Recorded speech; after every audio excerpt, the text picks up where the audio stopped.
¿Cómo están, jóvenes? Buenos días. Haciendo un resumen de la clase de hoy. Nuestra primera clase vamos a ver lo que vimos, ¿verdad? La descripción de la asignatura. Decíamos que el presupuesto es una asignatura teórica práctica.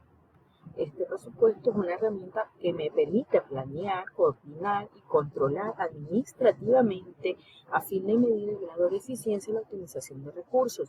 Por eso es que hemos visto cómo la gestión administrativa va de la mano del presupuesto, ¿verdad?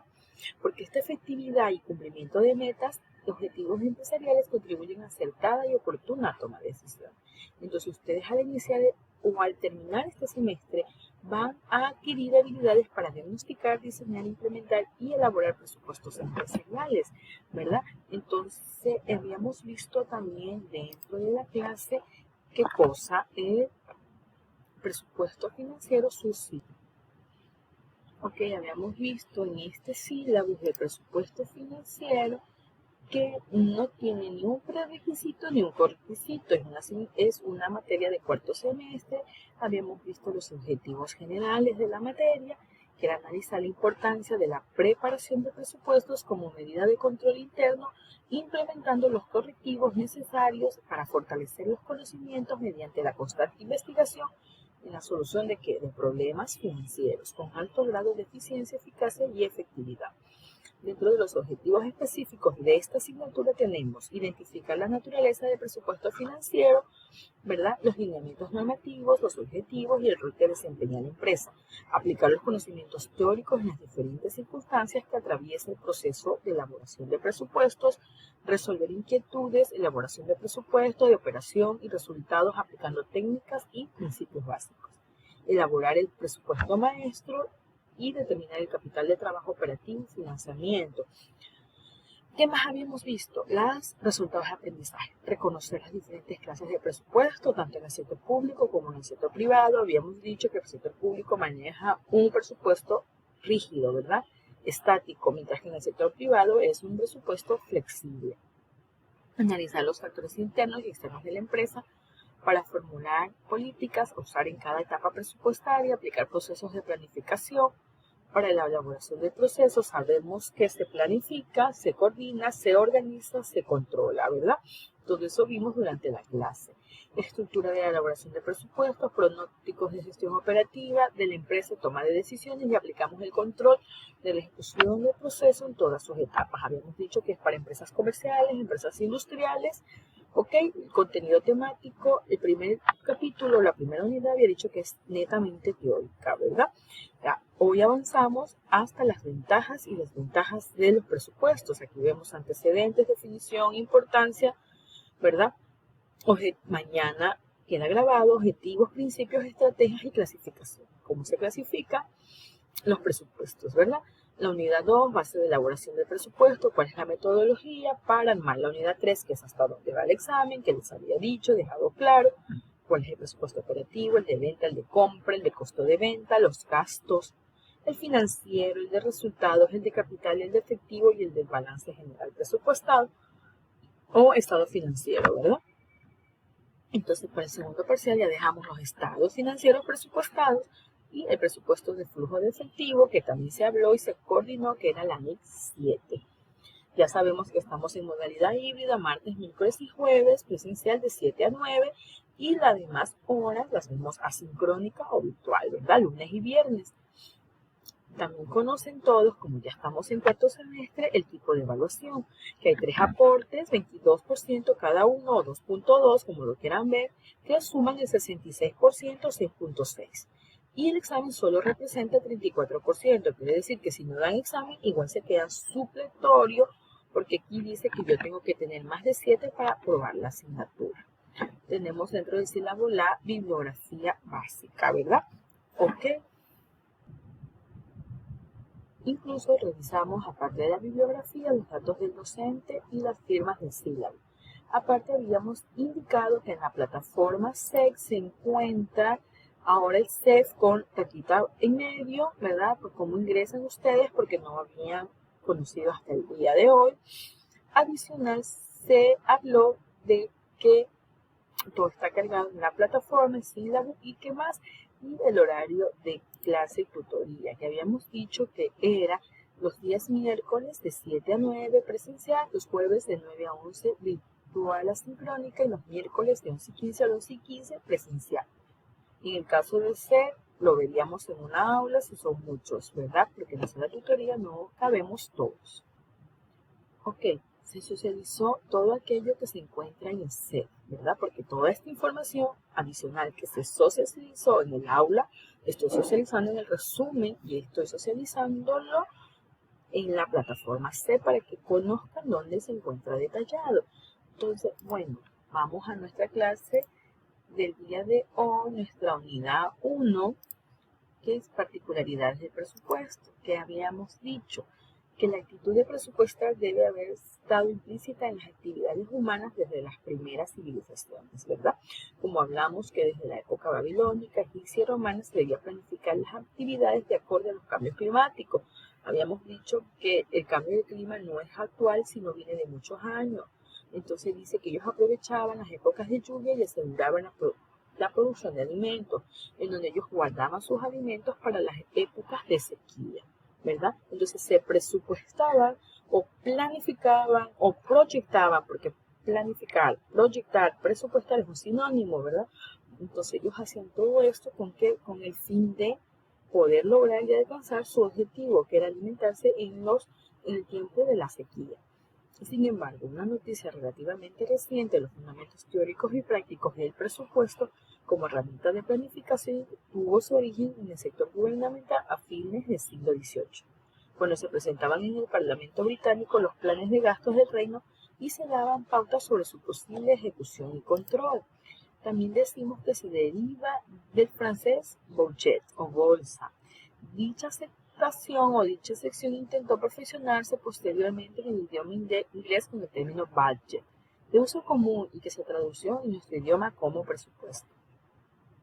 En 1820 Francia adopta el sistema en el sector gubernamental y en Estados Unidos fue en 1821 que se tomó como elemento del gasto público y como herramienta para los funcionarios cuyo trabajo era presupuestar y garantizar el eficiente funcionamiento de las actividades gubernamentales. En 1912 y 1925, en especial en la Primera Guerra Mundial, el sector privado notó los beneficios de poder generar la utilización del presupuesto en materia de control de gastos y para gestionar o destinar recursos a aquellos aspectos necesarios para obtener ¿qué cosa? Márgenes de rendimiento adecuados durante un ciclo de operación determinado. ¿Ok? Entonces aquí se crea, se planea, existen métodos apropiados, ¿verdad? En la empresa privada se había implementado el control presupuestario y en el sector público se llega a aprobar la ley de presupuesto nacional. Todo esto ya en los años 1925, ¿verdad? La técnica siguió su continua evaluación junto con el desarrollo alcanzado en la contabilidad de costos. Recuerde el ejemplo que en 1928 la compañía Westinghouse adoptó el sistema de costos estándar, que aprobó después de acordar al término o al tratamiento de variación de los volúmenes de actividad, particular del sistema presupuesto flexible.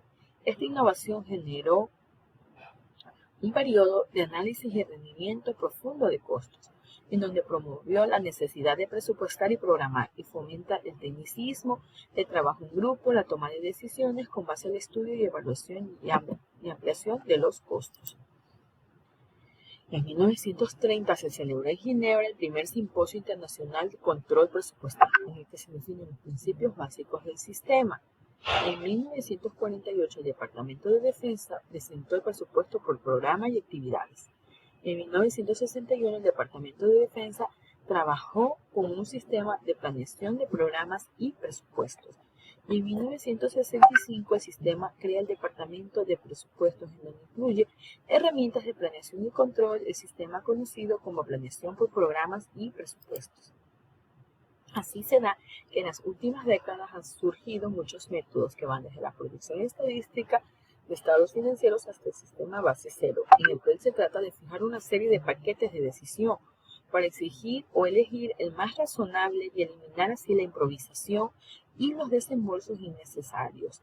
Como dice Peter Pyle en 1960, En Texas perfeccionó el sistema y después lo aplicó con un éxito como el gobernador de Georgia, posteriormente el presidente de Estados Unidos, Jimmy Carter. La función de los buenos presupuestos en la administración de un negocio se comprende mejor cuando estos se relacionan con los fundamentos de la administración misma, o sea, como parte de las funciones administrativas, como decíamos hace un momento, planear, organizar, coordinar, dirigir y controlar. Ok, vamos a ver en la siguiente figura que está acá, ¿verdad? Las variaciones, ¿verdad? Cómo yo prevengo, cómo yo organizo, cómo yo coordino, dirijo y controlo. Yo anticipo, ¿verdad? Lo que ha de suceder en diferentes escenarios. Conozco el camino a seguir, interrelaciono actividades, establezco objetivos y de una u otra adecuada organización. Luego estructuro técnicamente las funciones y actividades de los recursos humanos. Luego, ¿qué cosa? Busco un equilibrio, coordino, ¿verdad? Entre las distintas etapas o los diferentes departamentos, las distintas funciones que yo realizo. Luego la dirección se encarga de qué? De guiar que se cumplan y luego se controla a través de monitoreo, seguimiento y acompañamiento, ¿verdad? Dice que la ausencia de presupuestos imposibilita cuestionar los resultados conseguidos en cuanto a ventas, abastecimiento, producción y utilidades, ¿verdad? Entonces yo presupuesto para poder llegar. Yo tengo que presupuestar para poder saber qué aspiro. Como decía, tenemos metas, tenemos sueños. Entonces uno personalmente presupuesta y se proyecta en algo. Así mismo es el presupuesto. Yo quiero vender más, pero en base a un histórico, ¿verdad? Yo necesito un estado financiero, un estado de resultados, en donde veo mis ventas y sé cuánto he vendido en tal periodo y cuánto quiero vender en el siguiente, ¿verdad? Entonces así yo proyecto mis presupuestos. Ok. Dice, la gerencia no puede atribuirse la responsabilidad absoluta en la confección de los presupuestos. O sea, la gerencia no tiene la responsabilidad absoluta, ni tampoco en el concurso de principios de autoridad y poder malentendidos, disponer del acatamiento de los mismos por parte de quienes integran la organización. Si se pretende que cada nivel que estructure estos presupuestos tiene su compromiso y aporte su máximo potencial, ¿para qué? Para que asuman la responsabilidad en el proceso de presupuestar. Según investigaciones realizadas por el Instituto Hamilton de Estados Unidos, el principal logro de los empresarios de grandes corporaciones radicó en la participación activa de todos los niveles de la administración en el proceso de presupuestar. Y se destacaron sobre todo el concurso de supervisores, en donde señalaron que lo importante era enseñar los mandos medios a utilizar y comprender este presupuesto. Los autores consideran que cuanta más participación se da el personal administrativo y el personal operativo de las empresas, mejores serán los resultados. ¿Ok? ¿Por qué? Porque el personal operativo es aquel que sabe, ¿verdad? Y aparte asume, y usted al involucrarlo, ¿qué cosa? El compromiso de ellos. Por eso aquí decimos que el proceso no es estático. Presupuestar no es estático, es activo, dinámico, siempre cambiante, cíclico y acorde con las circunstancias del entorno.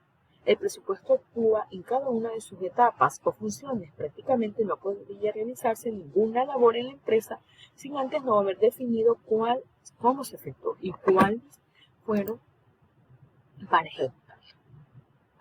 Para mayor precisión, puede afirmarse que, contrario a algunas opiniones, presupuestación no es solo una función financiera realizada por la sección de presupuestos, el jefe de finanzas o el auxiliar de contabilidad, el contador, sino que esto significa que informa los planes, los compara con los resultados obtenidos por las áreas responsables de la operación, con el fin de ayudar a la administración a analizar, interpretar y reaccionar. Tampoco podría confundirse con un pronóstico elaborado por unos pocos, no con aquellos de predecir eventos futuros o estimar la posible demanda de los productos. Okay, aquí tengo un ejemplo, dice que los gerentes de ciertas compañías en muchas ocasiones se quejan de la inefectividad de su presupuesto, sin considerar que ellos fueron preparados por el personal del departamento y no por el personal de operación. Así los resultados son un juego de cifras superficiales en vez de un presupuesto asignado por el personal que tiene que ver directamente con el problema. Así que, ¿cuál es la ventaja y las limitaciones? En cuanto a planeación y en cuanto a presupuesto, ¿verdad? Entonces, dice, se piensa en todas las actividades que se pueda realizar sin